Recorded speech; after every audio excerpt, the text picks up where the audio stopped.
Look at that. No one had to tell me. Look at there. That's the New Year's resolution. Record yourself.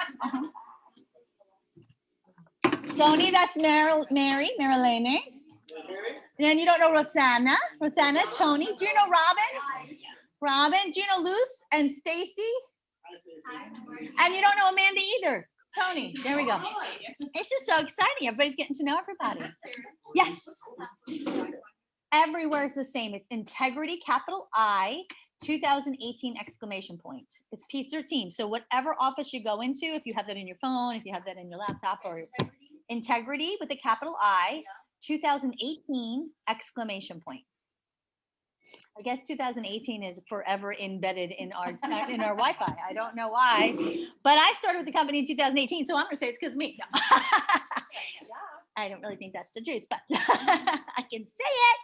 All right, so hello, there's Miss Tracy. She's joined us as well. We got Kelly also. Oh, Carolyn, Andrew's Iden. Hey, you're come in person. Come on. Okay. All right, so we're gonna get started, and I'll just let people in as we go. We're going to share our screen. I'm going to keep that open, and we're going to go over to contracts.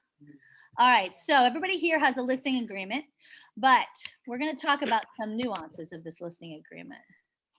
Let me just make sure I can see participants. Good morning, good morning. Hello, hello, we got Emily. Oh, Christine. Grab a contract, guys. Okay. Contract right here next to Miss Tammy. Tammy, you're squirting. You're squirting. All right. So, who's online here as well? Maybe we will mute somebody. Okay. Something sounds strange. All right, let's just mute a couple people. All right, so great. So let's talk about the exclusive right of sale listing agreement. Also, to remind you, I'm excited to say we have 4 beautiful TVs ready to be given by chance to those who get listing agreements for the month of January. Woo! Listing competition extraordinaire. So every listing you get entered into our fishbowl. And the last week of January, actually the first week of February, I will pull, and 4 people will be lucky recipients of wonderful TVs. How exciting is that? And then I could get rid of my storage unit. So that's great too. Also to remind everybody, there are still 7 white chairs up for grabs. Anybody needs them, let me know. Either that or they're gonna wheel their way over to Goodwill because I gotta get rid of that thing. All right, so. Yes, across the street. They're yours. Oh, Jennifer, you got the other. What, Carolyn? The white chair? Yeah? I'm in. Okay, come on over, check them out, come bring your car. You're welcome to take whatever you want, fill it up. Okay, so let's talk about the exclusive right of sale listing agreement. Here's a question. Let's say it is an entity that's selling the property. What do you write in the and? Who is the seller? What do you write? Do you write the entity? Do you write the person's name? Who do you write? I love that we get both. I would write the entity and include in our file the Sunbid forms that break out all of the people. But who needs to sign it? The person who represents the signatory. So we need to know who the signatory is, which we usually can tell from Sunbiz, or they can give us those documents. However, here's a trick. You ready? Sometimes there are like 4 or 5 people that are all signatories. Nobody supersedes the other. In that case, I would recommend having one person sign it and then doing an addendum that have all parties sign, adding them to the agreement. Because it'll be a big pain in the neck on this to have everybody sign, especially who knows where they're all coming from. Easier to get one person, and then the other 4 will sign with that 5th person on one addendum. Is that clear? Everybody go with that? Yeah. That has come up. So I want to make sure everybody knows. Okay, so obviously, when we look at the beginning, this is very important. Here we talk about on line number 6, right? The price, the terms described below, beginning blank and terminating blank. So usually with MLS, this beginning date starts the clock ticking, correct? So for NAR Clear Cooperation, here's a question.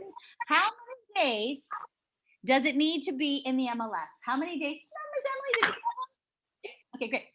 Anybody know? How many days are you allowed to have before it is required to go into the MLS?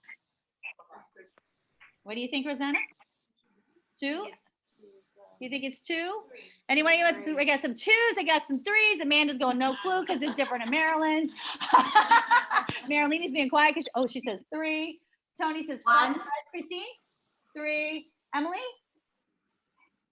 How many days you have to be into the MLS? You have an exclusive right sale listing agreement. You sign an effective date. How many days you have to be in the MLS?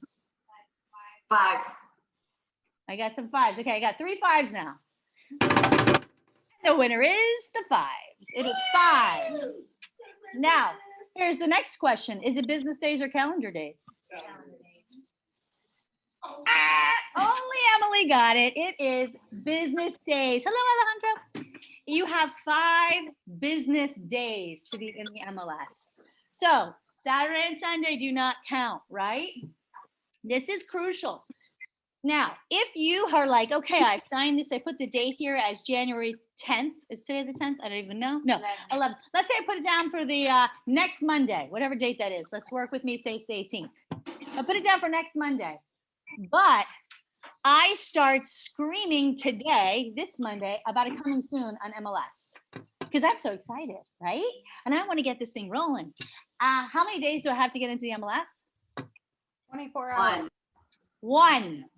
1 is it's a business day. Okay. MLS, don't ask me why, is contrary to all the other contracts. MLS is always business days. Our contracts are always calendar days. Don't know why. That's just the way it runs. So it starts with the NAR Clear Cooperation and invokes the rule.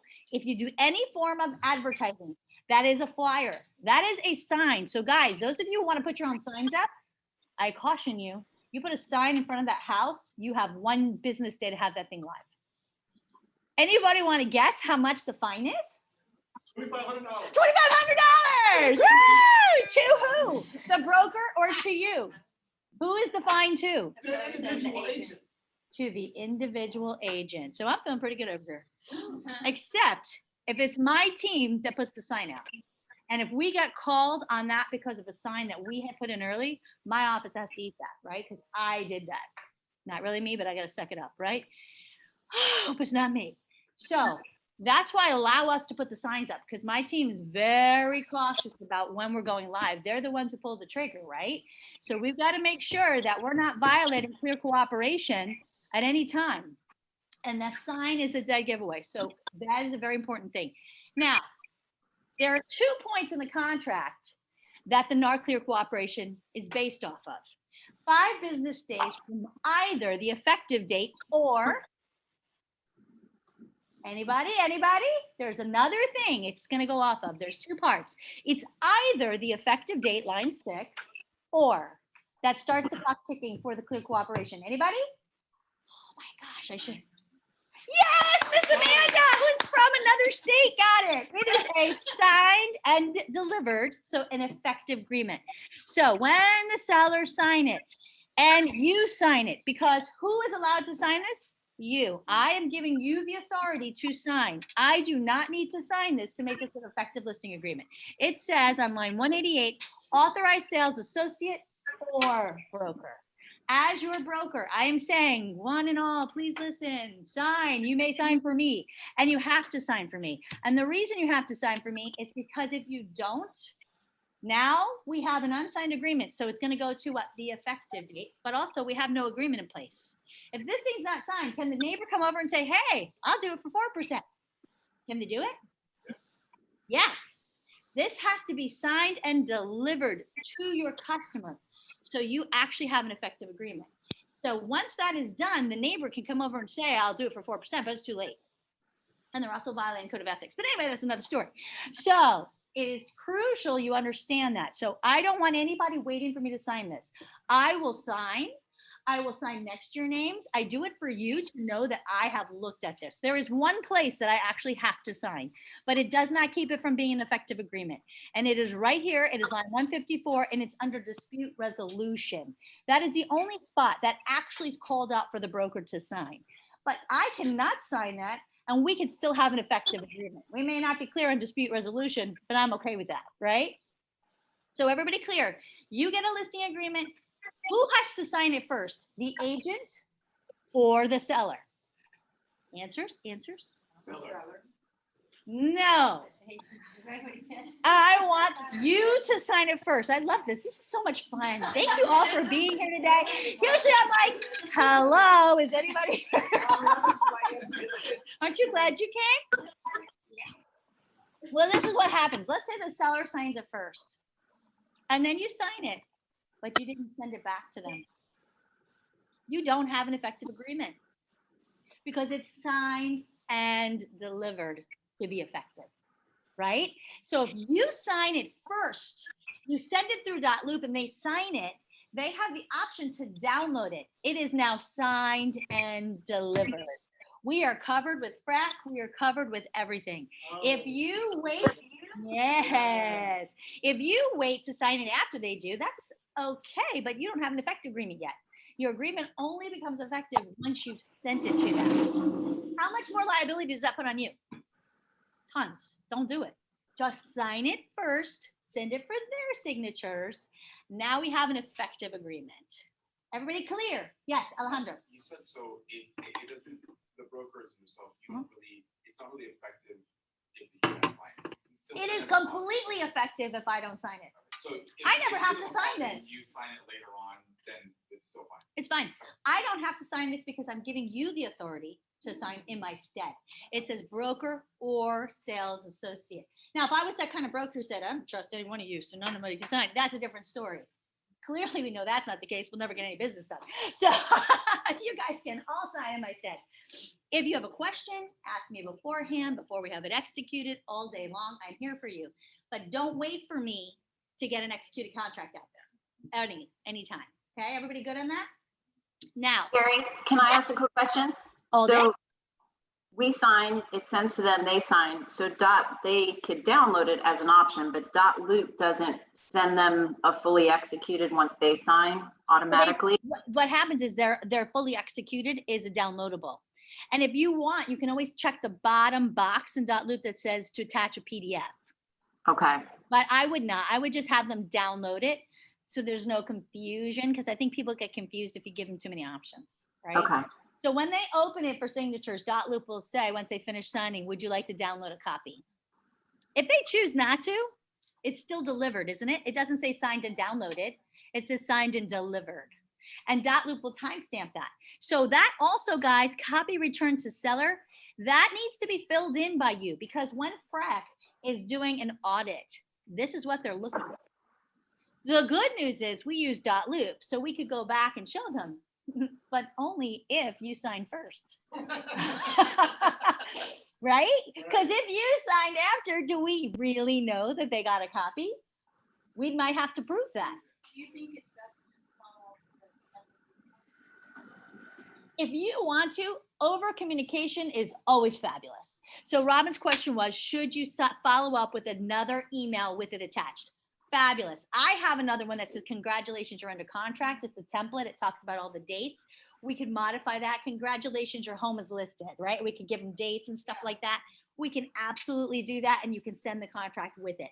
But I want that to be a secondary nice thing that you do, not something that's a requirement to make it an executed contract. There's two different things there, right? There's one that we're actually in a contract, and there's one that we're just over communicating and wanting to be nice, friendly, wonderful experience. I love it, but let's get the first one first, you know? Doesn't .loop, I hope you mentioned it, you know that. Oh, yes, we do. Doesn't .loop have an option where they can download the PDF after you sign it away? Absolutely what I'm saying. That's exactly why you have to sign it first. Because when they sign it, this says finish signing, it says, would you like to download a copy? But it doesn't matter if they do, because it still was delivered to them, right? Because to be an effective contract, it has, all parties must agree, it has to be signed and delivered. If not delivered, it's not an executed contract. Same thing on a buy side, right? I had a situation, just to kind of go off the rails just for a brief moment and say, we had sent off a contract. This was really tough negotiation. They agreed to it. She said they signed it, and then it went pending with someone else. Now, my agent was very upset and wanted to go after a code of ethics, wanted to go after all sorts of things. And the reality was, she couldn't go after anything. It was not an effective contract. Even if she said it was signed, it wasn't delivered. So therefore, there was no executed contract. So you have to make sure the other party sends you that contract, or you're the party who sends out the contract. Because if it's not delivered, it's not executed. And if there's been one change made, this happened too, someone changed the date, not adding a title person, that's not changing terms, but changing a date, changing an amount of money, changing something, a term of a contract, it's no longer an executed contract. You now have an offer. The old contract is dead, and now you have a new offer that has to be executed. So that's true in a listing agreement. If they want to change something, we don't have an executed contract. We have to then agree, acknowledge the change, sign by it, and send it back to them. So that's why it's very important in the listing agreement, if we're changing or adding any additional terms, all that is done prior to sending it for signature. Good? Yep. Okay. Now, here's a fun thing that our attorneys, we had a bunch of attorneys, we worked with MLS, we wanted to make sure we were in compliance with the Clear Cooperation rule, which, by the way, guys, I don't know how many of you are aware, but the Department of Justice is suing NAR right now. And there's two things they're suing them for. And the one thing they're suing them for is people not putting it on the MLS, making it available to everybody. And that is why NAR started the Clear Cooperation. And that is why they're requiring it to be accessible to anybody. So that part of the lawsuit we should be okay with. But that is where that came from. The second part's ridiculous. They're trying to say that the buyer needs to know what the commission is. That's a whole nother thing. But anyway, the first part we're good on. But that's where Clear Cooperation comes from. Because the whole point is that everybody should have the same opportunity and the most exposure for the seller, right? So that's why Clear Cooperation was instated. Now, we have added under additional terms, every listing agreement, whether it is a vacant land, whether it's a commercial, whether it's a residential, whatever the listing agreement is, this terminology has been added. I know because I put it in there myself. So if there's one that's not in there, please tell me, I will modify the dot loop. It says seller and broker hereby acknowledge and agree that all terms, covenants, and conditions contained in this listing agreement shall be and remain in full force and effect as of the date this listing agreement is fully executed by all parties. Doesn't talk about the executed date, right? Doesn't talk about an effective date. It talks about the date it was executed by all parties, signed and delivered. Why do we do that? Anybody? So we can post date. We don't want to do waivers. Waivers are awful. Avoid an MLS waiver like the plague. Before the latest change, they used to be good. They used to allow you to stay off the market, stay off the MLS and still market the property. That's no longer the case. There is no waiver that allows you to be off of the MLS and still market your property. So those of you who are with Sotheby's who knows that we used to have something where we would be able to send it to the Sotheby's network and not put it on the MLS, we can no longer do that. By the way, this is national. This is the National Association of Realtors Clear Cooperation, not Florida Realtors, not Orlando Realtors, National Association of Realtors. So if I've had agents come to me say, oh, well, they're doing this in California. They're doing it illegally, and they will also have to pay the $2,500 fine, okay? So if people want to take the chance to pay the $2,500 fine, that's on them, right? But this is a rule that is nationwide, so you're aware. So if someone says, oh, well, this person says they're not gonna put it on the MLS, and they're still gonna market it, they're lying, or the person is an idiot, because and then go ahead and let them, and then go ahead and report them. So, gotta clean up our industry somehow. But the key is, guys, everybody has this rule. So we added that particular terminology written by an attorney, approved by Stellar MLS, that says this date right here on line number 6 could be February 5th. It could be March 10th. It could be December 12th, 2021. It does not matter what this date is. It is the date that all parties are in effective agreement. This date starts the MLS, right? So we can be in an effective agreement today, but not have to worry about that Clear Cooperation rule until 5 business days after whatever this date is here on line 6. Everybody with me? This is critical. So when you are doing a listing presentation, we need to take pictures, we need to get video. We want this thing to be perfect when it hits the internet. Give yourself time. I'd rather be 2 weeks out here. Who cares? You can always go on the MLS early. If you're done tomorrow, great, go on the MLS. But why would you limit yourself? Now you're running for what purpose? It does not help you. It doesn't help you. So yeah, so everybody on this call, how many people I have? Okay, all of you people, you're gonna know. So 15 of you guys, I got another what, 15, 20 here. Jen, 30 people gonna do it right. So I gotta reach the other 100 people. Tell your friends. But this is critical, guys, because if you don't, and you put the date here today, right? And everybody signs it, say today, you have 5 business days to get this thing on the MLS. And if not, don't think they're not looking. Here's a story, true story. I had an agent.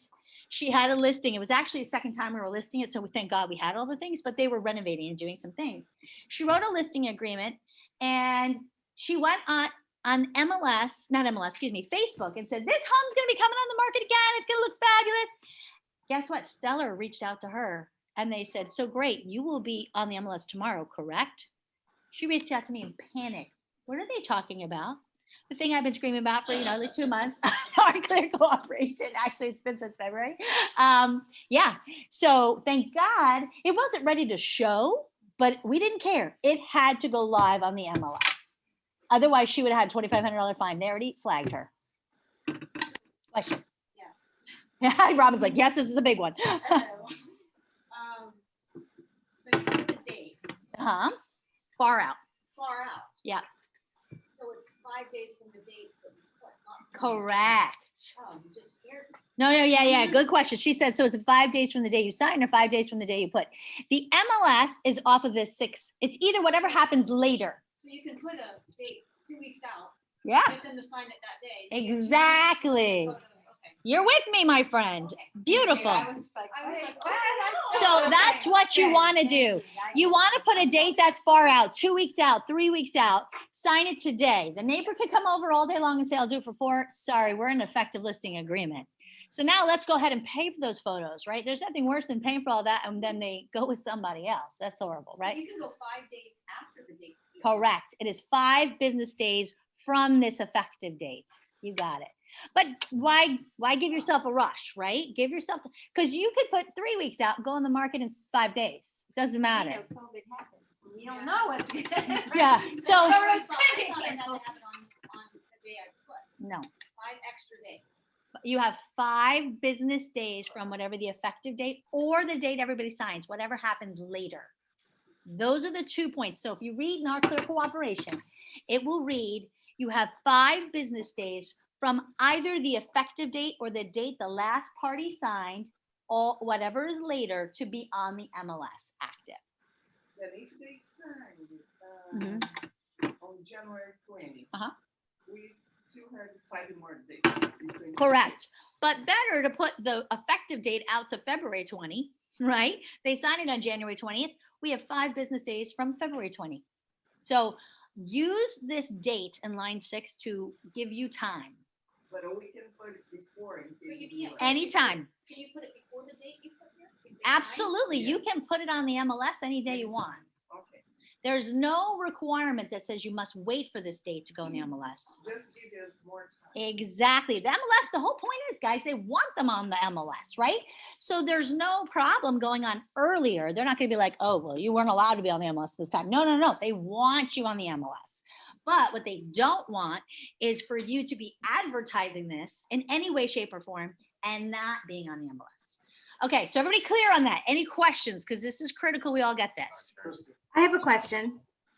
Okay? And then I'll. Do you ever have a seller that wants you to go live immediately on the MLS and like start marketing their home like right now, but obviously it's not ready to do so? Like how do you? Absolutely. And you just explain to them, people go online to eliminate your home, not to select it. Do you Okay. want to give your home the best opportunity to get someone to choose it? Or do you want to go in, halfway, not looking so great, and they're not going to come back to see your home because they've already eliminated it? Which would you prefer? Okay, thank you. Right? Let's give your home the best shot, looking its absolute best at the first opportunity of getting those buyers to see it, right? Because it's so much harder to get them to come back and look again. And they already have a bad impression. Yes, Alejandro. Once you already sign like the Uh-huh. the date, let's say you put 2 weeks out, you're getting photos and stuff, Uh-huh. do you still do like coming soon or anything like that or market it? I love that question, Alejandro. So cute. The question is, You've signed it, the agreement signed today, you dated it 2 weeks out. Can we do coming soon? Anybody want to answer that? Okay, here's the answer. Do you want to pay $2,500? That's the answer. How do you feel about donating $2,500 to MLS? I don't feel good about it personally. So there is a trick though. Does everybody want to learn the trick? Okay, that's why we're here for the tricks. Because if there's a way to find a loophole, you know I'm finding it. But you got to be very careful. If you are ready, now you put the date out. It could be a week out, a month out, what is it? Whatever. The date's out. If you are ready to go on the MLS on Monday, right? You're ready to go on a Monday. Remember, MLS deals in business days. So as soon as you start doing a coming soon or doing any marketing, it flags the rule. It must be on the MLS in one business day. So does that mean that Friday, Saturday, Sunday, you could be screaming coming soon? Yep. All day long. But only if you're ready to be on the MLS on Monday. Because if you're not, violation. After 9 p.m. Actually, you can do it all day Friday because it's a business day, right? So the business day would be Monday. So you're fine. You can scream, One business day to, get it on the MLS if you've done any marketing at all. if you've done marketing. Yes. Yep. You have 5 business days from either the effective date or the last day was signed, whatever happens later. But if you do any marketing at all, it signals the new rule, which is 1 business day to be on the MLS. So if you want to do coming soon, if you want to test the price, which I've done this before, Maria Quintero, I don't know if she's on the call, but we did this. If you want to test the price, that is exactly what I recommend doing. Make sure you can be live on Monday and start screaming it on Friday. Friday, Saturday, Sunday, you can do open houses, you can do whatever you want because you will be live on the MLS. So are you in violation? Not technically, right? Because you're going to be on the MLS within 1 business day. That's the loophole. But don't mess it up because if you do, it's $2,500. And I don't want to come to me and say, I didn't understand that. I'm going to say, well, that's why you're getting charged, not me. I have a question about that. Yes. Yes, 1 second. Go ahead, Marilyn. If I have a house for sale and I already have a buyer for it, Mhm. do I need to I know you could put it on data sold entry only. You could put it on data sold entry only. That'd be like a for sale by owner kind of thing because you never listed it. And then you could take credit from both sides. You know, like Yeah. if a mom is selling their house to her child and, you know, they're ready to go, sometimes they do that. Yeah, you could do that. Mhm. Okay, what was your question? End of business day on Monday at 5 o'clock or by midnight to enter on End of MLS? business day, Monday. Remember, Stellar is all about business days. But Okay. also, here's a question. I know we're doing listings, but it matters in both. Contracts or listings, any residential, any contract written by a Florida bar. Okay, here's the question. Let's say inspection ends on Monday. Is it Monday at 5 p.m.? Is it Monday at midnight? Midnight. Monday at midnight. Anybody? Anybody? I've got people there going, she's trying to trick me. Midnight. Nope, it's 5 p.m. That changed in the change that they made to September 17th, September 2017. That was one of the changes to contract. The biggest changes to our contract was in September 9th, 2017. Some great changes, some things that I love and some things I'm not a big fan of, but calendar days, every date in a contract that's written by Florida Realtors legal team is calendar days. No more is the escrow business days. I know I could have asked that one. Dang it. You guys are looking at me like, what the heck? It is. Gary, calendar can days. you, Mhm. I'm sorry, so is it that, can you explain that again? Monday by 5 o'clock, what, if the inspection period ended on the weekend? No, Then it- well, that's true too, Teresa. That's a good point. If your inspection day ends on a Saturday, it will carry over to the next business day at 5 p.m. Absolutely. So the way, if you look in time is of the essence, of course, but if you look in the section called time of the contract, it will tell you that everything is calculated from the effective date in calendar days. And it will end 5 p.m. that day, unless it is a holiday or, you know, a weekend, in which case it would carry over to the next business day by 5 p.m.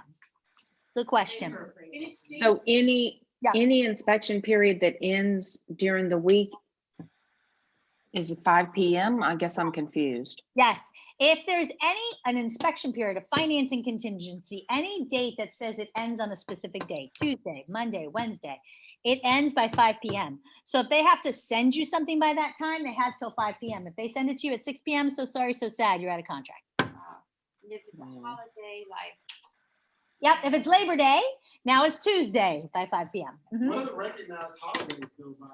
All holidays, national holidays. It goes by all national holidays. when a bank is closed. In the contract, they say national holidays, they don't say bank holidays, but yes, that's how you That's the know. way you'll know. Okay. Oh, somebody trying to trick me into Yom Kippur. Yeah, it's so stupid. I hate when they do that. Yeah, don't put your closing dates on a Sunday or a Saturday. Nobody's closing it that day. All that does is create confusion, right? Who's to say it really should carry over to Monday, the next business day? But now everybody's like confused. Are we closing on Friday? Are we closing on Monday? Do we need an addendum, right? It's just a mess. Just when you're figuring your dates, don't make it end on a, look at a calendar. Yeah, that's a good one. Then they all have to decide, and some title companies will require an addendum and others won't. It just depends on the title company. Remember, title companies in general don't know our contract very well. They act like they do, but they really don't. Mortgage lenders, except for Maria, most of them don't know our contracts. I have done training for Chase, and they're like, what? It doesn't say that. We're like, yeah, read this section right here. That's exactly what it says.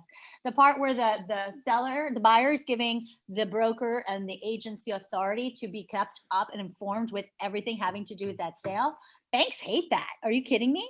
But that is actually what that buyer signs. So, these are the things, and this is the beauty, guys, of knowing your contract and knowing what you can do and what you can't do, right? And when you got to do it by. So, all right. Legal description, everybody understands that. Okay, let's talk about this really quickly. Personal property included, okay? It is critical, in my opinion, especially if you're newer, because this is supposed to be newer agent training, although I have a lot of seasoned agents in the room, which I don't know how the hell that happened, but anyway, actually, yeah, almost my entire room is all seasoned agents. Very funny. I love it. But Stuff going. that's right. When you go on a listing appointment, I recommend having with you the front page of either the as-is or the residential contract, because you need to know what is expected to convey. And you have to be able to ask people, are you planning to keep these custom window treatments? Because window treatments are anticipated to convey. That is what the contract says, right? What else is anticipated to convey? Guess what? Lights. So if you don't ask them about that beautiful chandelier and you leave it alone, that thing is conveying, right? Because you didn't exclude it. So it is critical you understand the things that are supposed to convey. What is the one appliance? It's really two, but that is not written as that it normally conveys. Microwave. Oh, washer and dryer, washer and dryer. Everybody knows that. I love seasoned agents. Washer and dryer. So you want to ask them, are you going to be including the washer and dryer? This is the time for that conversation. But these are bigger conversations you need to have these days, because there's a lot of stupid things that have been coming up about Ring doorbell. Is the Ring doorbell supposed to convey? No. It's not really an attachment, so no. But I've seen contracts almost fall apart. We actually had to buy a $100 Ring doorbell because it almost fell apart with the Ring doorbell. Ridiculous. But these are the things you see a Ring doorbell, ask them. Do they have any kind of video surveillance equipment? Ask them. Any kind of surround sound? Those little rock sound speakers by the pool? Ask them if they're conveying. If they're not, get them out of there. Right? Because what's going to happen? The buyer thinks it's conveying. Whether or not they have a great agent, we don't know. And they're going to come up at the walkthrough and say, where did the rocks go? And now you're going to have to go buy rocks. Okay, so don't do that, because you're just making it worse for yourself. Even exercise equipment that is permanently installed, i.e. a pole that may be somewhere. So Tony said even a stripper pole. Okay, so. Exercise. And now we're wondering why Tony's saying that. I don't know.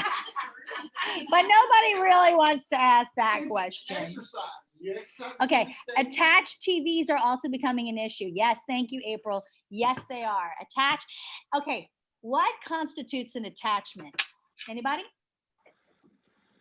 Because there's 3 definitions about what constitutes an attachment.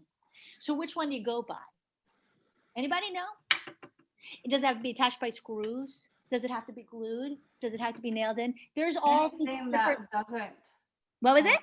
anything that doesn't cause damage to the property or the house. I'm so proud of you, Miss Jennifer. That is exactly the answer. If it does not cause damage to the home to remove it, it is not attached.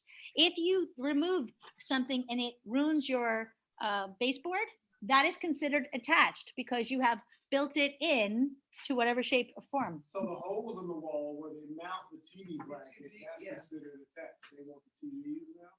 Or just You can leave them out. The TVs really are not attached. But the mount is, so they're gonna keep the mount, but they don't get to keep the TV. They really don't need to keep the mount either, because the reality is it's not destroying it. You could always fix the hole. And if you're using the residential contract, holes don't count anyway because they're cosmetic. So, So you would think cattle fans, because you take those off and just put a cap. Yeah. But I think they're in but there. the key is about the attached. Why are, don't get to the closing table and start deciding buyers and sellers. Well, that's attached. No, it's not attached. Oh my gosh. And Carrie, we had one, Mhm. I had one fall apart on me that was in St. Cloud because they have all the outdoor buildings that they put down and they're screwed down to a cement pallet, Like a pad. and they wanted to actually take it with them. And the buyer, which I was representing the buyer, wanted the building and the seller would not do it. So we had to walk away from that one. But see, great point. If you're That- representing the buyer, agent did not say that in his paperwork. of course, but see, this is where we have to do both people's jobs. And I hate to tell you that, but that's the reality. When you're representing the buyer and you're walking through a home and you see something like that, or you see a chandelier, or you see a Ring doorbell, you need to say, are these things conveying? Right? We need to ask those questions, because if we don't, we're just opening ourselves up for trouble down the line. Right? Or So, write 'em great in if you point. want 'em. Yeah, or just negotiate them in and put them in that they're included. But if you said washer and dryer, here's a question. And they had this awesome Samsung front loader. And then you get to the walkthrough and they put the standard top. Are they out of contract? They're not, because you just said washer and dryer. And it has to be working, but you didn't say what one. So if you want that Samsung front loader, spandangled, newest kind, LG, whatever, you better say that. With Wi-Fi, you want the refrigerator with the Nespresso in the door, whatever. You better write that in. Because I guarantee you, if somebody spent $5,000 on that refrigerator, which is about what they cost, they probably plan to take that with and put some other cheaper one in. So those are the questions you need to ask. And don't think you're covered because of the contract, because you're not. It's too big. It says refrigerator. It doesn't say the Fandangle Nespresso built in the refrigerator, right? Serial number both. Right. Listen, more is important in the contract. The more specific and clear we can be, the better.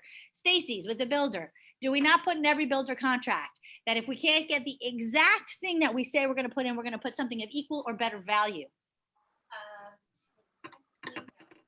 You don't put that in? Oh, well, she's a custom builder. Every production builder says that. Every production builder has in their contract, if we cannot get the same exact features that we told you are included, we will replace it with equal or better value. They do that on purpose, but it doesn't say that in a residential contract. There's nothing in a residential contract that says we will replace that refrigerator with equal or better value, right? So keep that in mind. They could swap it out and they're totally legal to do that because you're still getting a refrigerator. So just one thing. Okay. So I recommend obviously making sure that you have that part of the contract with you so you can ask all those fabulous questions. Yes, John? Yeah, it's on the door.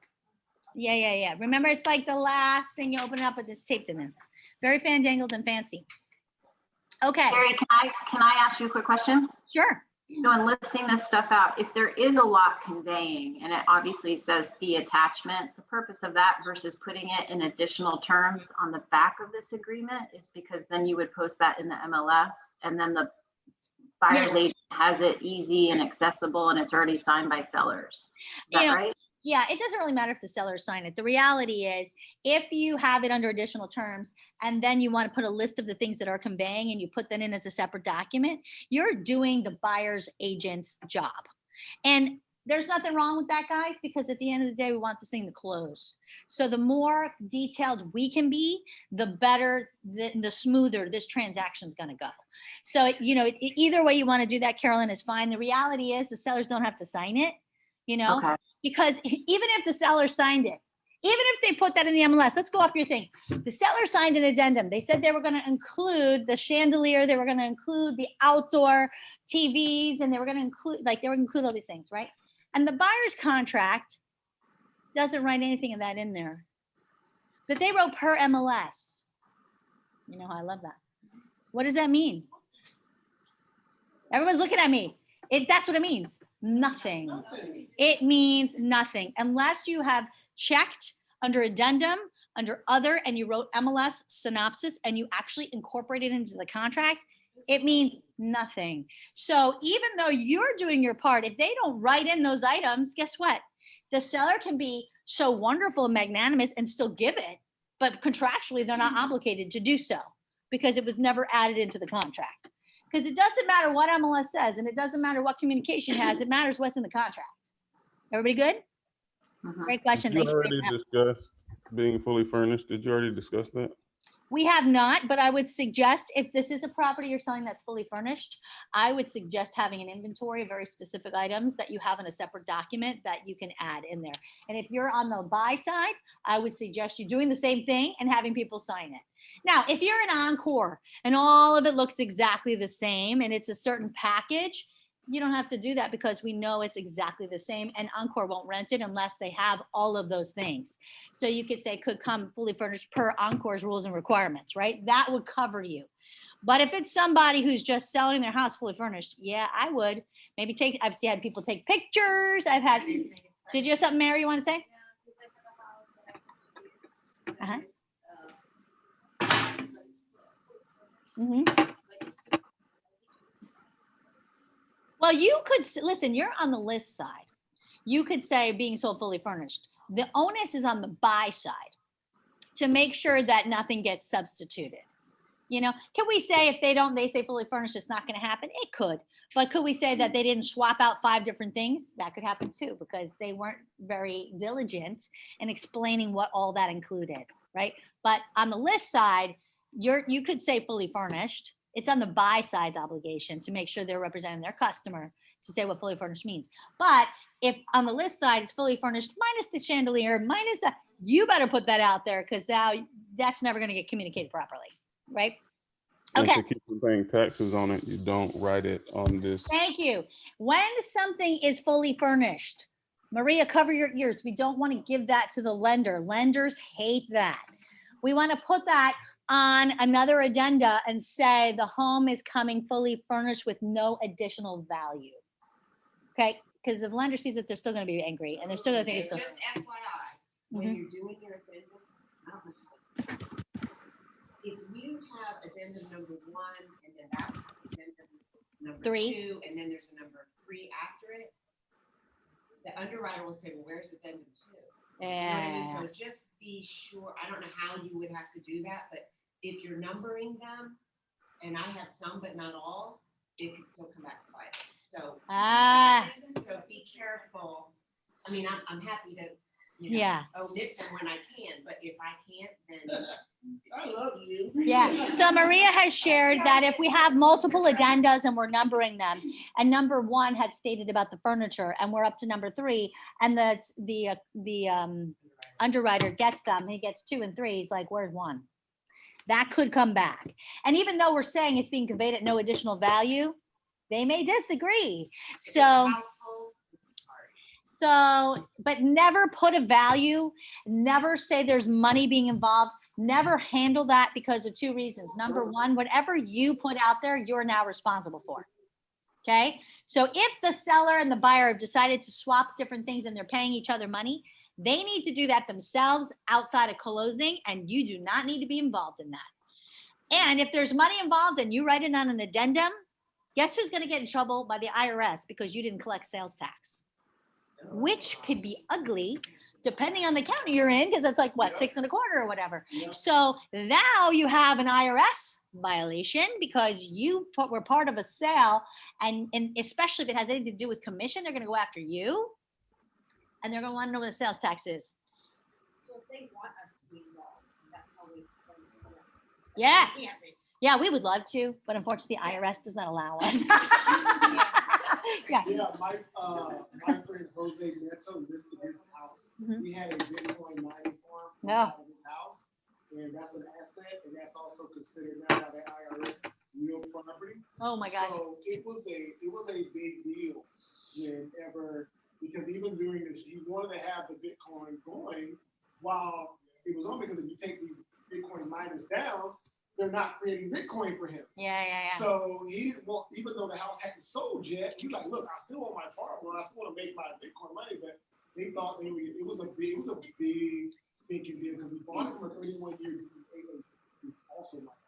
So now bringing that point up, and I don't know if you guys could hear that, but Tony shared a story about a listing where his friend was selling a house, but he had a Bitcoin farm in it, and he wanted them to keep doing their business, farming the Bitcoin, so they're still making Bitcoin while he was selling that property. There's showings going on. And there's showings, and there's people doing farming Bitcoin. That's special.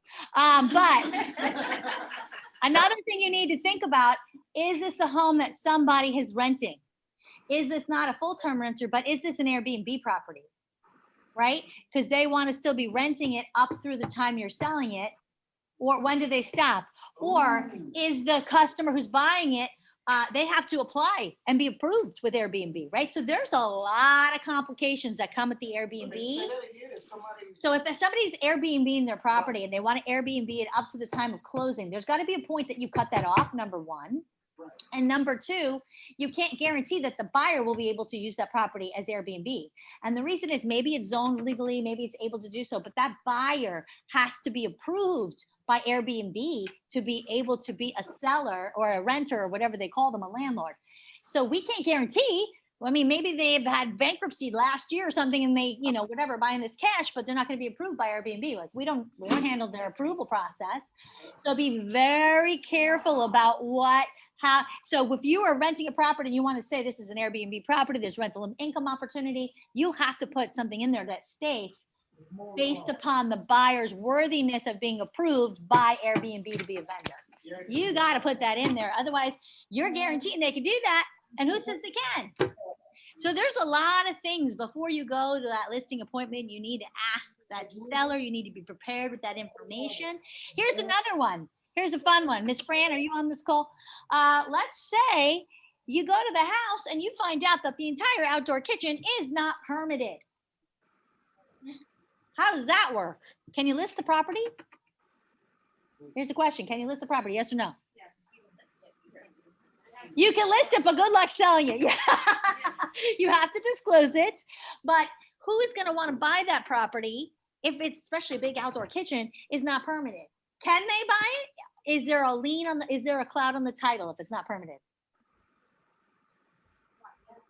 Correct. There is. And Robin's like, I'm carefully answering. That is the right answer. There is, as long as there's no lien, which why would there be a lien, right? Because no one took a permit. So the question is, as long as there's no lien, he owns it free and clear, it won't cloud the title, but it could affect the value of the property. And that's where the differential comes in. So one question that I'm seeing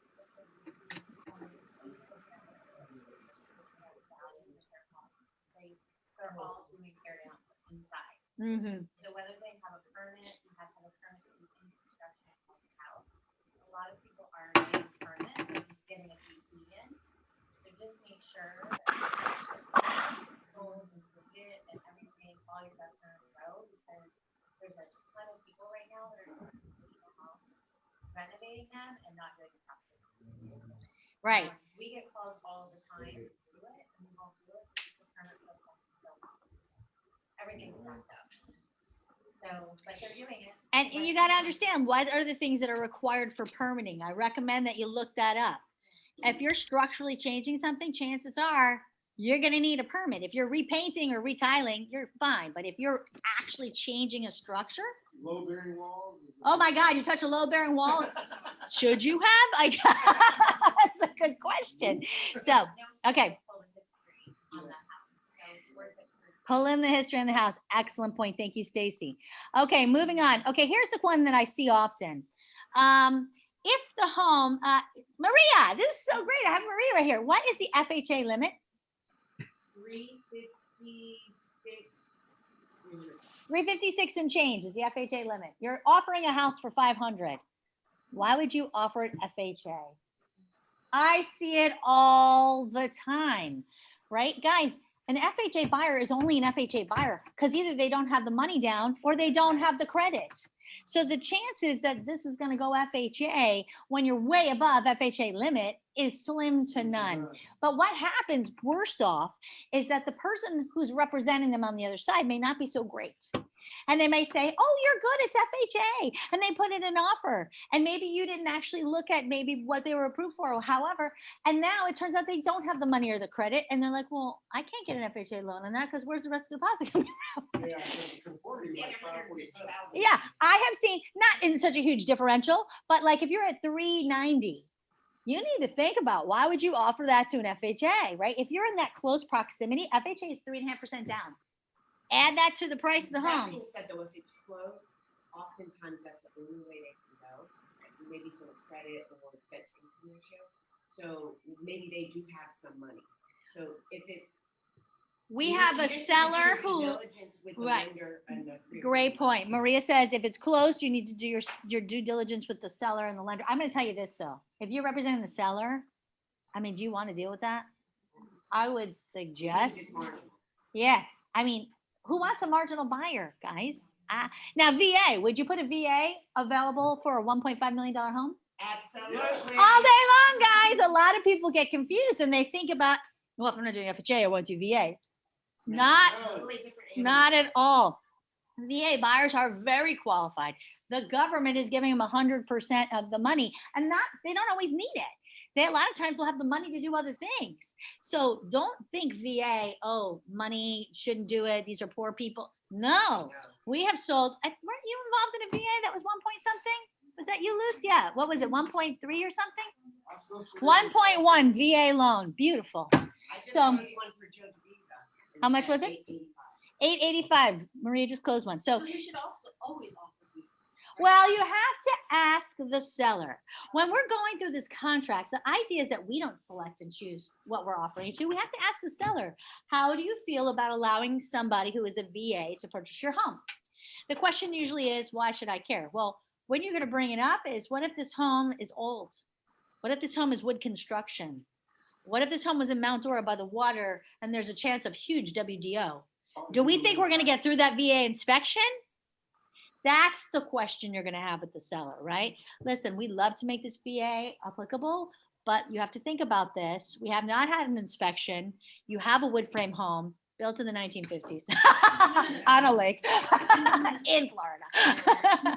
You know, that's when you start to think about it. The problem or the challenges with VA is the appraisal, the inspection, not the money, right? I have a question. Uh-huh. So say that potentially they have the FHA, you said it could go up to 256. Mm-hmm. Make sure. So say the buyer comes and they want to put an offer for 70. How does that work? Would you call them up there? Well, remember, 356 is the loan amount. They need to have 3.5% down payment. So 3.5 of 356 is, you might be right in that ballpark right there for purchase price. I didn't do the math in my head. But. 331. Oh. No, wait. Sorry, that's 2021. I'm pretty sure I'm right. We're putting Maria on the spot. 356, 362. 356, 352. I'm going to put it in. 356, 362, 362. FHA limit. So remember, you got to add the 3.5% on that to the price because the purchase price will include their deposit, right? It's still more than that. Because Yeah. it's still more than that. Can they say, I don't know how it works with that. Well, it would be 368 would be your max price to do 3.5% down. So for the fact that if you went to a 370 house, they could probably come up with another couple grand. Are they allowed to? Yeah. They can always put more money down. I'm sorry? If it doesn't appraise. No, it has to appraise. Well, remember, the FHA addendum says it has to appraise. The buyer's not gonna come up with an extra 20 grand or something, because the reason they're going FHA is because they don't have the money, right? Or really, really bad Or credit. they have that. And Right. the appraisal sticks with, what is that again? Sticks 4 with the months. home. 4 months. Sticks 4 with the months for home. Yep. FHA. FHA, the appraisal sticks with the home for 4 months. VA. VA sticks with the buyer for the veteran for 6 Veteran needs months. to get a new appraisal. Okay, so 4 months. So another question on the listing, if it had not sold and now you're taking the listing, Mhm. was it appraised? What happened when it was on the market before? Is there an appraisal stuck with it in the event that it's? Yes, if you're taking over a listing, good point. Tammy was saying, if you're taking over a listing, it was in that VA, FHA price point, it had a contract, it fell apart, you want to know, is there an appraisal? So who could we ask, Maria, to find out if there's an appraisal with that number for that property? There should be an FHA like case number.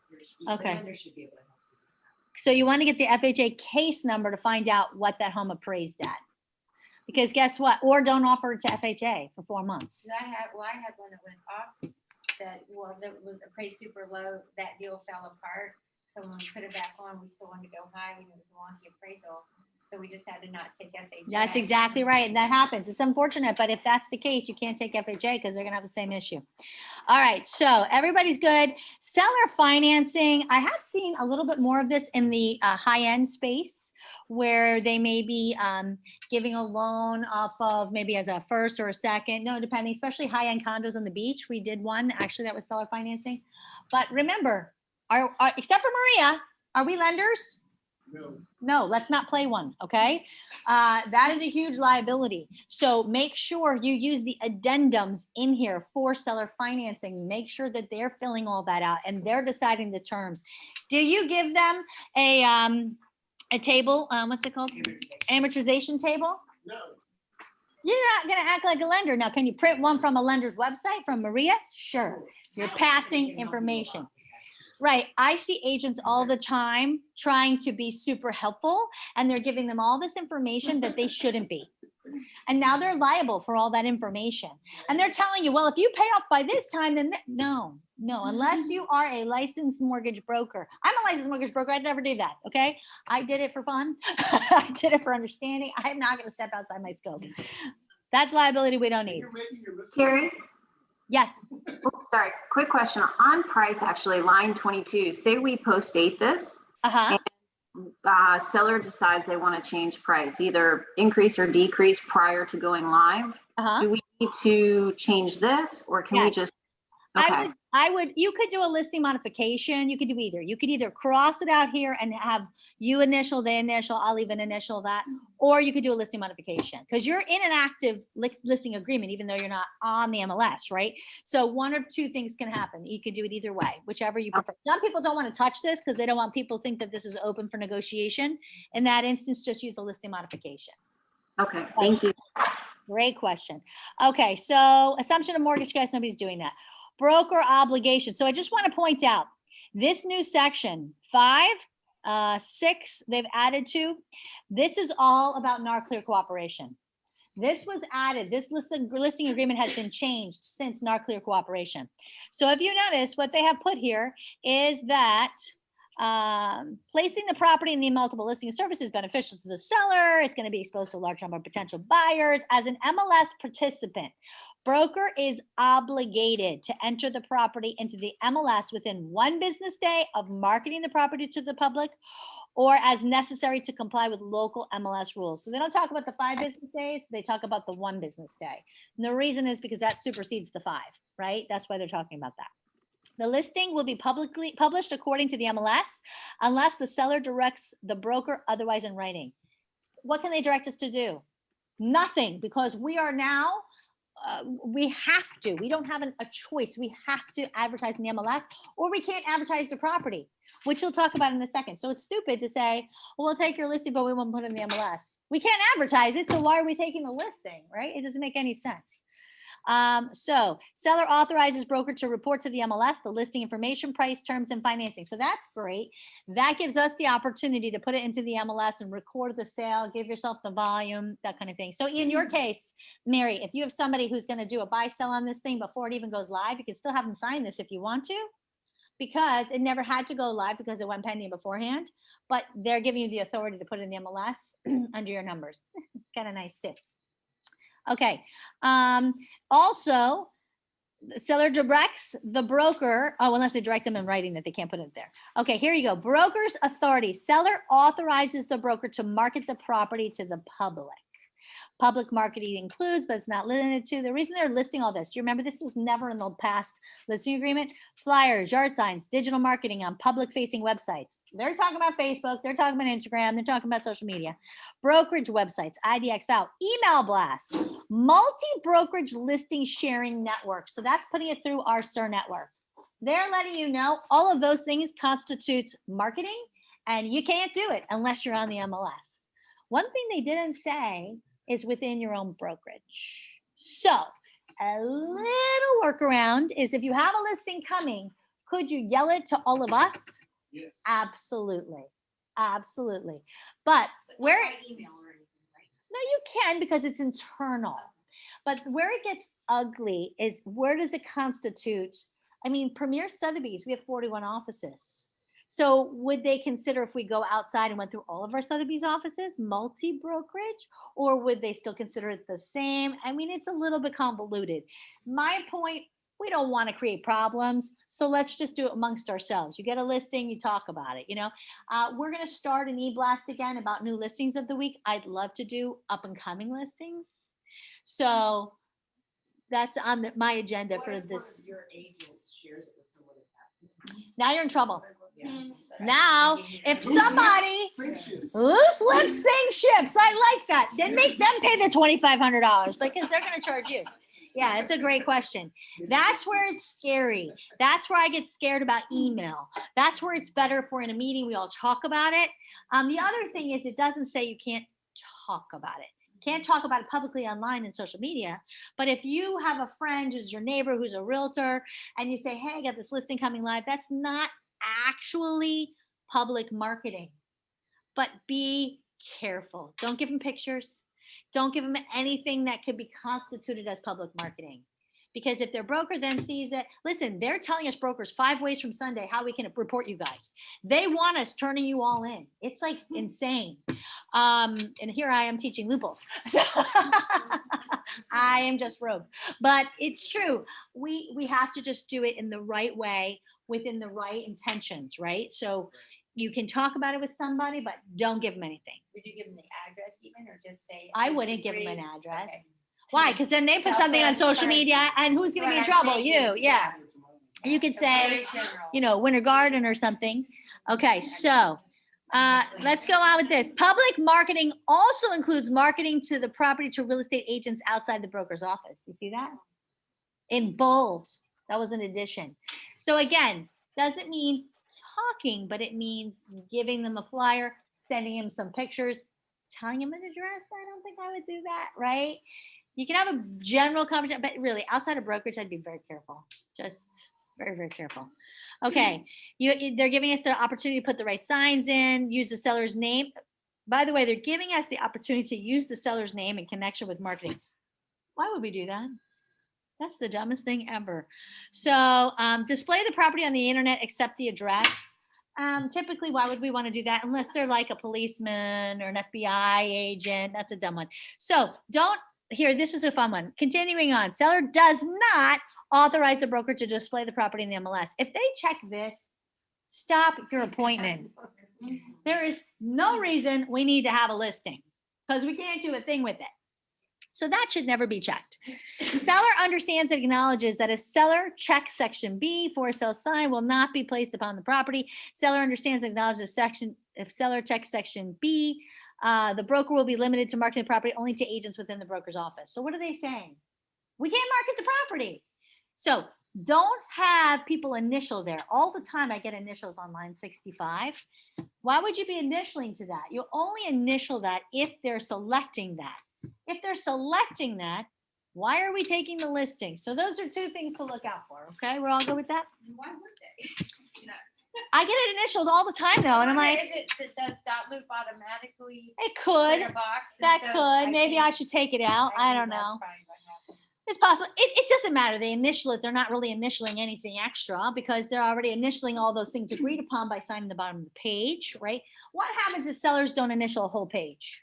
Do we still have an effective listing agreement? Now, if you're in the builder word, we say, heck no, get back over there and you get them to sign every little thing. But the reality of the exclusive right to sell listing agreement or an exclusive right to sell or the for sale residential contract or as is contract, you do have an effective agreement as long as everything else is signed. But nothing on that page was agreed to. Right. That's never good either. That's a bunch of ugly. So just want you to be aware of that. I'm sorry I'm going over. Is everybody What about okay the for a couple last more page minutes? Where you have a signature Mhm. and an initial box, because sometimes they do, Forget the initial. yeah. You're But good you have as a long as signature.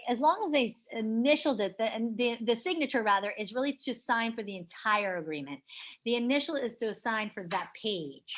There's really nothing important on that page unless you've written things in initial comments, Yeah. but we have. Right? Because that's where we say this is an effective agreement from the day all parties sign it. So make sure they're initialing that. Yeah, absolutely. What about dates, Carrie? What about dates with what? Yeah, if something comes back from the other party and they hadn't dated it, they initialed it, but they didn't put a date on it. Well, again, in a listing agreement, that's not going to be an issue because we're the ones controlling the dates. You're talking about if you're in a residential contract and people, I mean, if they've signed it electronically, it is dated, right? Because dot loop dates it automatically. We already have the authentication of those signatures. So, but I would say if you're agreeing to things, this is why guys don't go crazy and be rogue agents and write your own addendas. All day long kills me. If I see one more time, the house must appraise. That just cracks me up. What does that mean? Nothing.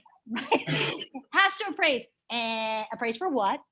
And what if it doesn't? And what if it does? Like, we haven't said anything. All we said is house must appraise. It's Now, what stupid. if we're, because I've had this where I'm on the listing side and a buyer one comes through, I don't want to correct that is my thinking, and it just says. Heck yeah. Tammy says if we're on the list side and a buyer Cool. submits that, do we correct it? Who do we represent? We represent the Oh, seller. Sure, you can have a seller sign. The house must appraise. Fabulous. Appraise at what? We don't know. We don't care because it didn't say. Yeah. I think- Yeah, when people write stuff in, they try to write their own addendas. They never think through all of the points of by when, by who, if what doesn't happen, if it does happen. That's why attorneys write these things. And they write them very thoroughly for those reasons, because then everybody's clear about what will or will not happen depending on what happens, what was the cause of that addenda. But if you're just generally writing these things, like buyer and seller agree, Tammy Schuster will be added to the listing agreement or to the purchase agreement. That's clear. Like, you don't need an addenda for that. Like, we all can get that what's happening there. You know, buyer or seller agree. Seller will contribute, you know, up to 3% of the purchase price to the buyer's closing costs at closing, right? But if you didn't say up to, is it only 3%? Well, what if it doesn't come to 3%? Right? So you even have to Well, think you about don't those say things. to who. Well, yeah, you don't say who you're giving the money to. That's a You retarded one. said for us not to write them. Certain ones are okay. Always call me if you have a question.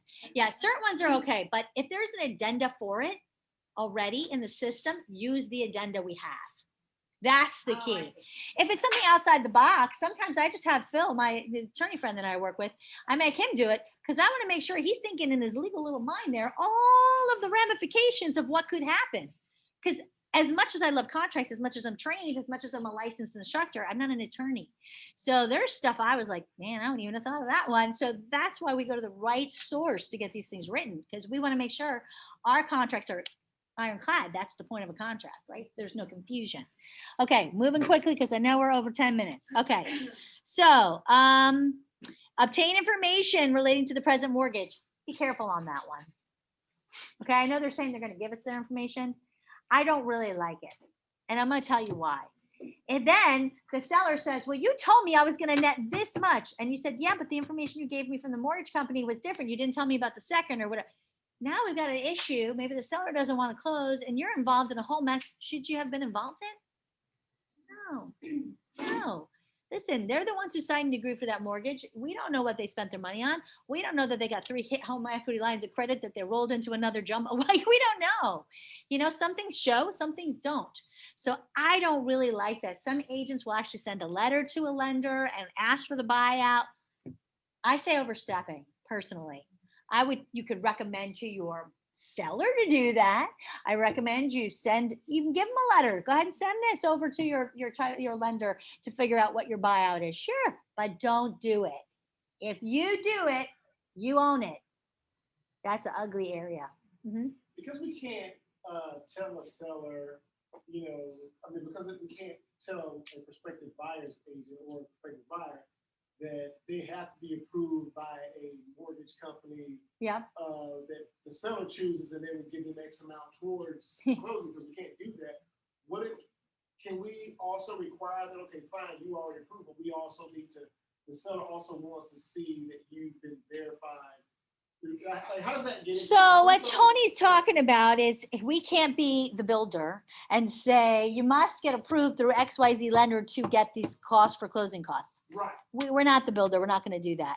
Right. But you could say in the MLS under realtor remarks, the seller will only accept offers with an accompanying approval.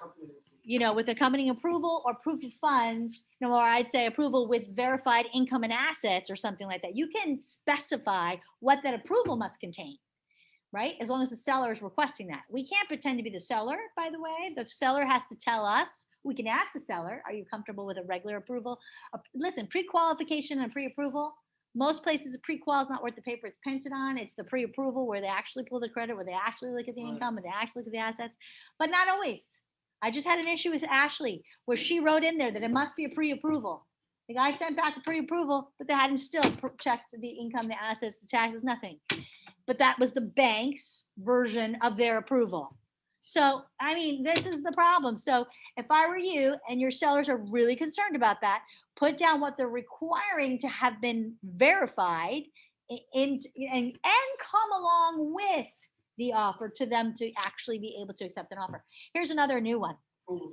So we had a thing that in the MLS under sellers realtor remarks, it did say that the buyer's agent had to that the seller must sign the buyers must sign the seller's disclosure, the company seller's broker's disclosure for the offer to be presented. And because that was a smaller brokerage and their E&O, because they had a lawsuit, their E&O stated, unless you get both parties to sign this disclosure, it's not our fault, don't hold us harmless, the normal one, they're not going to cover it for E&O. So that was a situation that actual small brokerage had. So they put it in the MLS under realtor remarks that the seller would only accept an offer. They had it approved for the seller if that they agreed to do that. Well, that means that at the time of contract, that document needed to be provided. They needed to receive that back signed to present to the seller, correct? Well, this idiot agent didn't. He never got the document signed back, but he still presented the offer to the seller. The seller signed it and executed the contract. So what happens? Well, it supersedes, right? Because now we have an executed contract. So it doesn't matter that they were supposed to do those things. The fault lied on the agent for not getting that along with the offer to present. So can you be that specific? Yes, as long as the seller is okay with whatever you're saying, right? But the onus is going to be on you to do it. Can you put in the MLS, especially for my foreign nationals in the room, FIRPTA, can you say that the seller will only accept an offer if the buyer will waive the FIRPTA withholding? Is that applicable? Is that allowed? No. You know what, you guys? You're wrong. MLS allows that. I tried to fight it. I thought it was ridiculous. Yes, MLS, as long as it's disclosed, it's put out there in realtor remarks, they are allowed to do that. Yes. To repeat that, FIRPTA, right? What I'm always make sure everybody understands. If you're representing the buyer, never waive the withholding. What happens is at closing, up to 15% of the gain of the purchase price is held in an escrow account by the title company. It's supposed to be by the buyer, but it really is the title company and they hate it. and they have to wait until the seller puts in for their taxes, and then the portion that would go to cover the taxes gets paid to the IRS, and the remaining part goes to the seller. That's what FERPT is about, because it's the idea is they're running to another country and they're never going to pay their taxes. Let's pretend they ran to another country and never paid their taxes. Do you think the IRS is going to be like, okay, I guess we'll get no money on that house? No. The IRS is going to go after someone or something, the property. The IRS goes after the property. So I deal with FERPTA specialists all the time. I mean, especially having an international brokerage myself, I could tell you this was a big issue. So I am very, very up to date on what FERPTA is. But we had a situation where they did not write in the MLS, but they were trying to say, we're canceling your contract because my buyer would not waive withholding. It was here. And they could not do that because they did not disclose in the MLS that they would waive the withholding, that the buyer had to waive the withholding in order to have the offer accepted. So I called the MLS. I said, is that even possible? And they said, yes, absolutely. You're allowed to do that. It doesn't violate anything as long as you disclose. So if you're working with a seller who's shady and doesn't want to pay their taxes, I personally wouldn't want to work with them. But if that is the point of what they want to have done, could you do it? You could. Will you feel awful and never be able to sleep again? Probably. But that is allowed. But the IRS will go behind to the buyer. Of course. Then who's gonna buy? I agree. But what happens is, Rosanna, she said, if the IRS is going to go after the buyer of the property, then who's going to buy that? Unfortunately, how many agents out there don't even understand what FERPTA is? And there's mostly property management agents who put this out there, and the MLS are preying on the agents who have no idea what the heck that is. Okay? Yeah, I've had a lot of FERPTA things. But anyway, I just wanted to throw that out there. Even that is allowable through MLS rules. Yes. Uh-huh. Uh-huh. So that depends on the type of LLC and how their filings and stuff like that. I have a FERPTA specialist if you want to be happy to share her with you. Yeah, absolutely. She's amazing. Nina Mullen. She's great. So what was the deal on if it's a buyer, but it's their primary residence, are they protected or not protected? If it's a buyer and they're okay, that's a great question. Oh, so cute, Maria. So Maria asked, what's the deal about the buyer being protected if it's their primary residence? That's how it's presented. And I'm going to tell you, some title companies, shysters. And they just So slide it in on the what they buyer. do, exactly, they wait till closing. And at closing, they just slip in this little document and they say, oh, hey, this is going to be your primary residence, right? Yeah. Oh, and it's under the 350, right? Okay, no problem. Go ahead and sign here. That's how they get buyers to sign this. But you see, the difference is just because somebody may or may not use it as a primary residence and it's underneath the price threshold does not mean it's truly waived. That FERPTA is not waived. But whether it was or it doesn't matter. That just means that the title company doesn't have to hold 15% of the money until the sellers pay for it. So that means that if the sellers are not upstanding people and don't pay those taxes, do you think that the buyer's okay? No, they're going to go after the property. It's exactly what's going to happen. So actually, I probably shouldn't say this for all you Barry Miller lovers. I know you love Barry Miller. I had a situation in another brokerage. We represented the buyer. I had a younger agent, not newer, but younger. You can appreciate this, Alejandro. They tried to shove FERPTA withholdings down his throat, but I had already brought in Nina Mullen. I scream about FERPTA all the time. He says, no. My broker says, no, they're not going to sign the withholding. And so that agent tried to strong arm him and said, we're going to cancel the contracts if you don't. But of course, they couldn't cancel the contract because they didn't put the disclosures in the realtors, and they can't, they obviously can't cancel a contract that's already executed, right? So we called the title company. The title company said, well, it's your primary residence. Well, it's underneath the threshold. And we said, it doesn't matter. The buyer does not wish to waive the withholding. Then we called Barry Miller. Barry Miller said, well, it's the primary residence and they can waive the withholding because it's under 350. And I said, that's not the question if they can or they can't. My question to you is, if they waive the withholding and the seller doesn't pay the taxes, who's liable? Nobody would answer that question. And that's the difference. Title companies will represent whoever they're representing. If it's the seller who wants to do that, they're going to make it sound good, right? If it's the buyer who doesn't want to do it, they're going to get on the buyer side. And we have to keep that in our mind. So after that, I said to all my agents, no one's allowed to take a FERPTA class unless it's with me. I will bring people in. We will talk about FERPTA, but you need to understand there is a liability there that goes way beyond waiving withholding. Waiving withholding just means they're allowing the sellers to collect all their money at closing. You know, I just had a few No waiving. and I represented the seller. Uh-huh. And the seller lives in Brazil. And 2 days before the close, and the agent that represented the buyer never did anything because they had a lawyer. And I was talking to the lawyer all the time. And 2 days before the closing, the lawyer sent me a message and said, listen, I wanna withhold the 15%, the FERPTA. And I say, no, the title company will hold. Yeah. And he said, no, I wanna do it.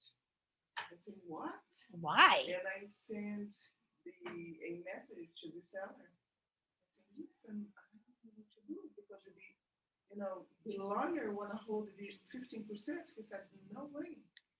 Yeah. That's why we have the title company. That's right. And I sent a message, and the title company called me. I said, yeah, they wanna, the lawyer wanna withhold the money. I said, no. They sent a message saying, I just spoke to the seller, he don't wanna do it. And the title company sent me a message, anyway, it was a mess. But finally, the title company exposed me money because it was like $3 million. Oh my gosh, yeah. And the attorney wants to run away with the cash. And then who's liable, right? If the attorney runs away with those funds. Yeah, that's why we have title companies. Title companies hate FERPTA. They hate withholding the funds. They have to file with the IRS. They hate it. But it's their job. They chose to be a title company. So there you have it. All right. One more. Let's get through this quickly. Are we still okay with time or do we have to cancel? Is everybody good? We'll go a couple more minutes. Okay. Here's some things. Seller, this is under lines 80 and 82. Seller does not authorize an automated estimate of the market value. And then the other one is seller does not authorize third parties to write comments. So in the past, I would always tell you, check what Zillow would say, check what Realtor.com would say, check what Trulia would say in terms of what their automated valuations are. If it actually supports your value, why would you withhold that, right? The problem that we're facing today is Zillow is now a brokerage. We can't tell them they have to withhold the estimate. So I don't know what's happening with that whole mess, but we still can certainly say for Realtor.com and all the other ones, Redfin and a billion others, that they can either withhold it or not. So before you make the election to automatically say withhold the valuation, don't allow it, check it. Because sometimes it does work in our favors. Now, if it's some random one that works in our favors and all the main ones don't, obviously don't allow it, right? But always check that because we need to make sure that we're giving our home the best opportunity. And we know people are looking online. So it's going to help your case if it is higher. Okay, seller's obligation, by the way, this is where it says, this came up. The seller will provide us with the keys and make everything available to us at reasonable times. How many times is there a renter in there? And that is not the case. Anyway, that just makes me mad. They're supposed to inform us before they lease or mortgage or put some kind of encumbrance on the property. I have seen where that has not been the case. So I would, if I'm talking to a seller and I'm going through a listing agreement, I'd say, and of course, if you ever plan to, get a bridge loan or do something with the property, notify me before to make sure that we handle it properly. If you don't talk about it, it doesn't mean it's not going to happen, right? So the things that I've seen that have blown up sales, those are the things we want to talk about. Does that make sense? Okay, so that's one I would talk about. Indemnifying, why would you talk about that? Make all legal disclosures. Oh, this is a big one. Seller's disclosure, who fills it out? Do we ever fill it out? No. Never, never, never, or we will be liable. Also, if the seller told you he had a leak in his house, but he had it fixed and he didn't write down the seller's disclosure, do you need to call him out? Yes. All day long because you knew it. All day long. If you didn't know he had a leak and he fixed it and he didn't disclose it, if it's not readily available, right? If we can't see it, there's no way we would really know that that was the case, then we can't be held liable. But if we see that one day there's some dark staining on the ceiling and the next day we go back and there's none, we can't turn a blind eye. We need to make sure that it's disclosed if there has been any type of leak. And you have to ask them, hey, I noticed you painted your ceiling. Did the roofer come? Was there a leak there? You need to let them know, because guess what? That will be a lawsuit against you. It's called culpable negligence. So don't fall into that. In the state of Florida, we do so much, which means we have so much liability. So we have to be very cautious and careful. And see, what had happened was, it's not an acceptable answer. Yeah, that's not a good one. Okay, seller will immediately inform the broker if anything changes. This is important. For example, let's say something breaks and they don't tell us about it. And then we get to the walkthrough and suddenly we find out that the AC is not working, or, whatever. That is an issue, guys. According to the contract, there's a maintenance agreement. They must keep that thing working until the end of the contract. So I would bring that out to your seller as well. And this is another great reason to offer a seller's insurance policy, warranty, because for $75, they can have anything come out and get repaired, right? And it covers you for everything. It's a good thing to have. So just bring that to their point, because a lot of sellers, they think they're being sneaky. They really do. And they think that you're not going to notice or the buyer won't find out. So be very aware of that. Okay. This is a big one. Consult appropriate professionals for legal, tax, property condition, environmental. Does it look like I've had a sinkhole? Don't talk about that. A lot of inspectors like to say there's a crack on that stucco, must be a sinkhole. Are they licensed to say that? No. I can tell you in building, if it's not more than 1/8 of an inch, we don't even look at it. So it has to be something that you need a structural engineer to come out to determine if there was a sinkhole. By the way, if there was a sinkhole, can we sell that property if it's been remediated? Oh, I love the looks. Nobody wants to answer my question. It's been remediated. We have a situation. The seller actually had a sinkhole about 20 years ago, had it remediated, wants to sell it. Can we sell the house? Yeah. You, Ms. Emily? Yes, you can. Do you have to disclose it?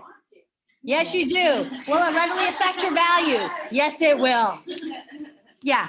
Does the seller think it shouldn't affect his value? Well, of course he does. But the reality is it will. People are freaked out by sinkholes, and just because they remediate it doesn't mean there won't be another one.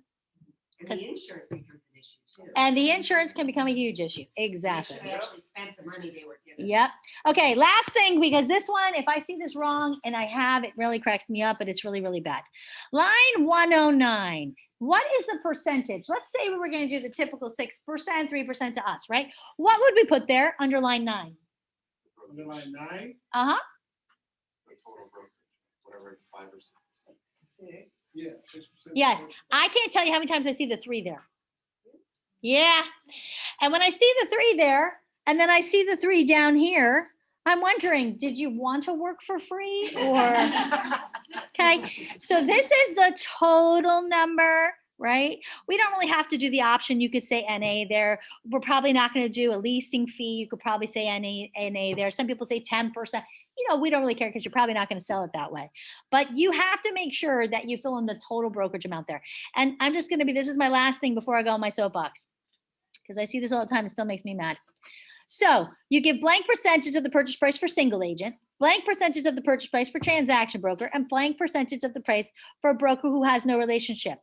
So what are we putting? What percentage of the purchase price do we put for broker who has no relationship? Anybody? 3. I know, I've seen it on your contract, Miss Robin. Okay, Robin said 0. And that's okay because you put 1%, Rosanna. Why? At least two, because if you put it 0, they will not be. True. Okay, so why would you put 0, Robin? Let me ask you this. Let me ask it in another way. Who are you? Yeah. Thank you. Robin said someone told me to. That is exactly the answer.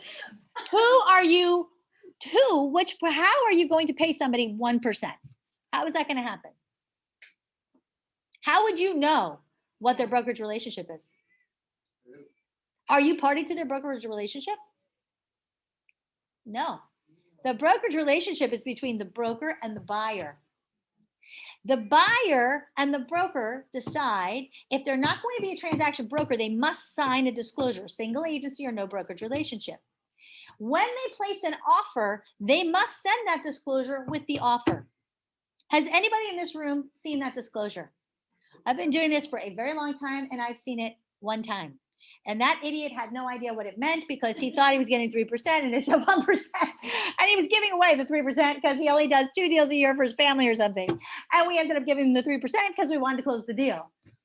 That never happens. But what that does happen is if my agents are going in on your listing that expired and you put a 0 in there, we're going to use that against you. So I want you to know that. Don't be the one that, yes, I do. Because I say to the seller, just out of curiosity, we have 3 different types of brokerages, relationships here. We have, the transaction broker, which we are, so we can work on both sides and make sure it's a great transaction. You have single agents. They only want to work with one side. Or there's no brokerage relationship. So just curious, why did you not want to work with that entire group of realtors? You know what sellers say every time? I didn't know. Your agent didn't ask you that? Because who's supposed to authorize that? The seller. That gets us listings all the time, guys, especially in the high end, because people are like, oh. I said, because most of the agents are coming from out of the area. I just became confused as to why you wanted to limit a whole group of agents. You didn't want them to sell your house. But you just stay quiet. It works so well. But the reality is, put it the same, 3%, because the truth is, you're never going to get that no brokerage disclosure. Yes. But do you understand why? All you're doing is limiting that exposure. Nobody even understands what no brokerage relationship is. Nobody understands who's a no brokerage relationship. I had this poor guy, and I guess it was his first time, like his first transaction. And under transactional, he thought that meant it was him doing both sides. So he put 4%. So I got 4%. Oh, that's great. And he was like, oh, you only get 3. And I was like, no, that's not what you put in. MLS. I felt kind of bad, but still. Listen, lesson learned.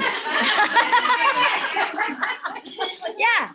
I mean, we actually have an offer today going in on a house that is listed in the MLS, let's say 229, because that's what it's in. And we're putting in an offer at 229 and it says 3%. And the agent, who's a broker, says, well, they're only going to accept it if you take 2.5%.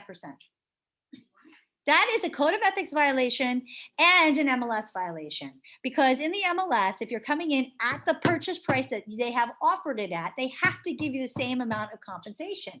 It's not like you could say, hey, we're so close in the price. If you give some, we give some, we'll work it out. That's not what's happening. She's saying, no, we're only going to accept it if you do, because she says my seller only wants to do 5%. So my agent, because she's my agent, says, oh, great. So you're taking 2 and I'll take 3. And she says, no, we have to split it. Not according to the MLS. So this offer is going in with, under other, a check, broker synopsis, and it's being incorporated into that contract, because we just need to send that to the title company and she has to pay 3% because that's what's agreed upon. Yeah, and you know what she said to my agent? I've been doing this for 20 years and this happens all the time. And my agent said, doesn't mean it's right. Yeah. I tell her 20 years. Obviously, she's been doing it too long. But yeah.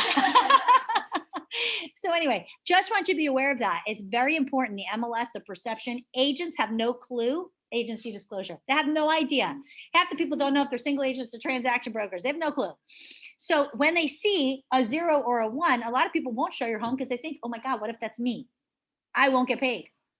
That's the real reason you don't want to put it in there. Just mostly because they don't even understand it. So why limit exposure for your seller? You're not going to get anything from it. I can guarantee you that. Because like I said, in my entire time doing this, I've received 1. Okay, one last thing, conditional termination. This is so critical you understand this.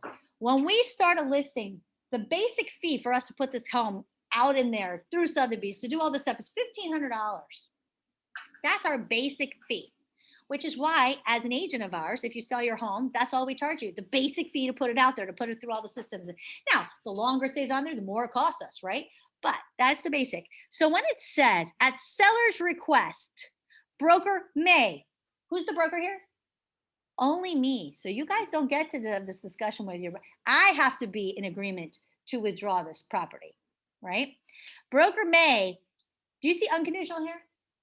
Just checking. It says conditionally terminate the agreement.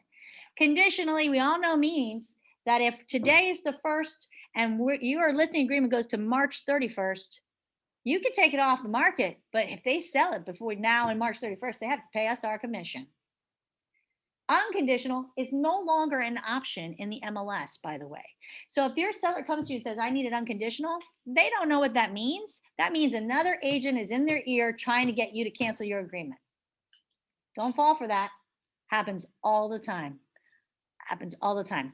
Okay, so broker agrees, if broker agrees, may or may not, normally I say not, to conditionally terminate, the seller must sign a withdrawal agreement, and here it is, reimburse broker for all direct expenses incurred in marketing the property. That equals $1,500. And pay cancellation fee of blank.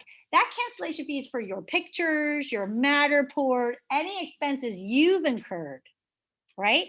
So if you say, hey, my listing wants to cancel, I'm going to say, okay, so they understand that I'll cancel it conditionally, maybe, if I'll do this, and they have to pay me $1,500 and they have to pay you whatever you put in there. We need to be strong on this. Now, listen, if there's a reason, I'll work with you. Just let me know what's happening.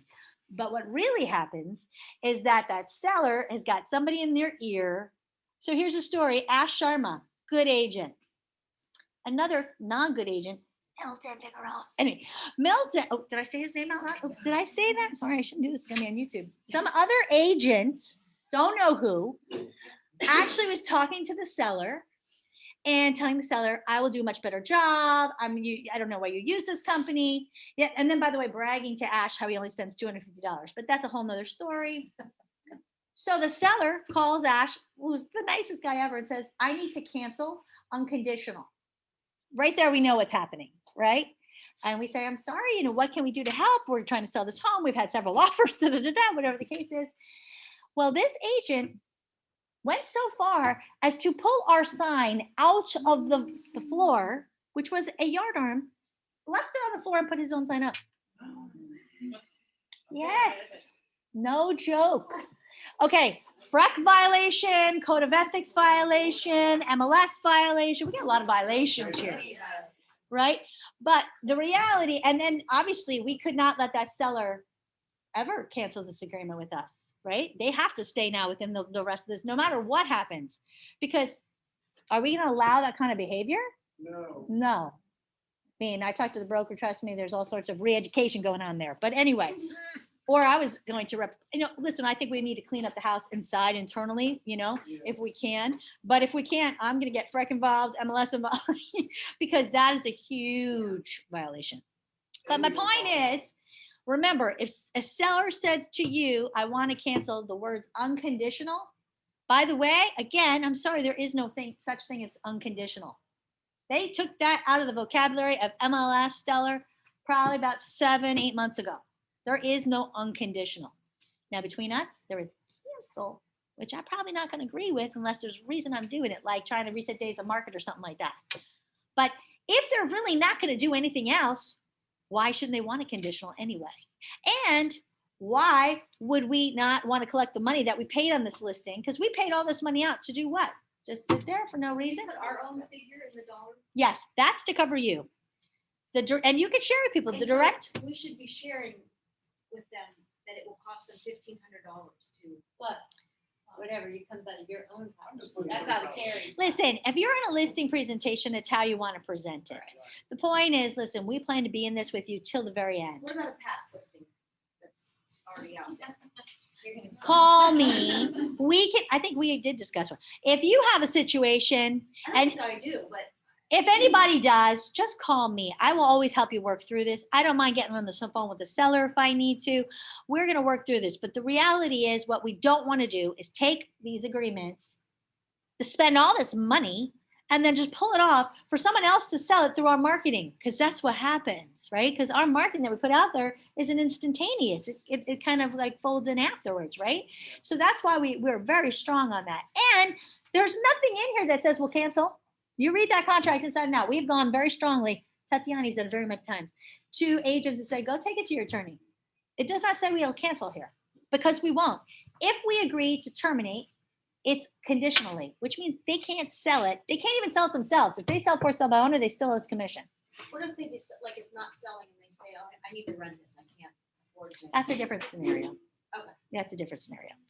Yeah. Okay. It's like we They're not change. selling. Yeah. That's a different scenario. But this is really Somebody more. else is gonna get it. and- No. Yeah, This, okay. this is really more for those people that have agents talking to them or decide that they want to sell for sale by owner because the market's so great.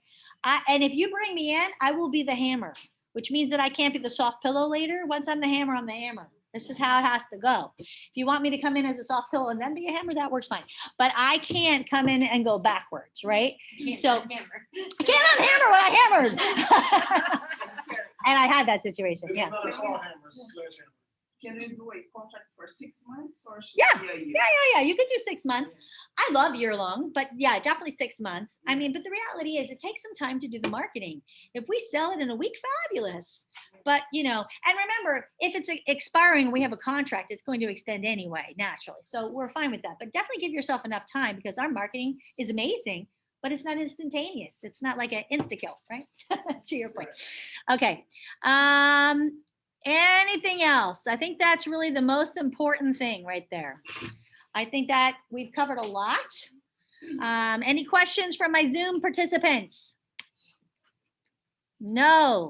See, this is why I'm so glad I have people here in the room with me because I'd be going, hello, is anybody there? We're here. None of Okay. us- Thank you. Well, thank you guys for coming on. We'll have another Top Gun next week. This week's training for Thursday. I'm not quite certain what I'm going to do. Do I have any requests for what my training should be on Thursday? 10 o'clock? No requests? If you have a request, shoot me an email. If not, I'll pick one and send you the invite. Hurt the people. Nah, no, the FERP is better in person. You got to hear the whole thing. Trust me, it's a little overwhelming, but you need to know. All right, well, guys, have a wonderful day. I'm going to sign off. I'm going to stop my share here, and I'm going to say thank you for coming. It was great seeing you all, and I'll be posting this to my YouTube. Thank you. Thank you.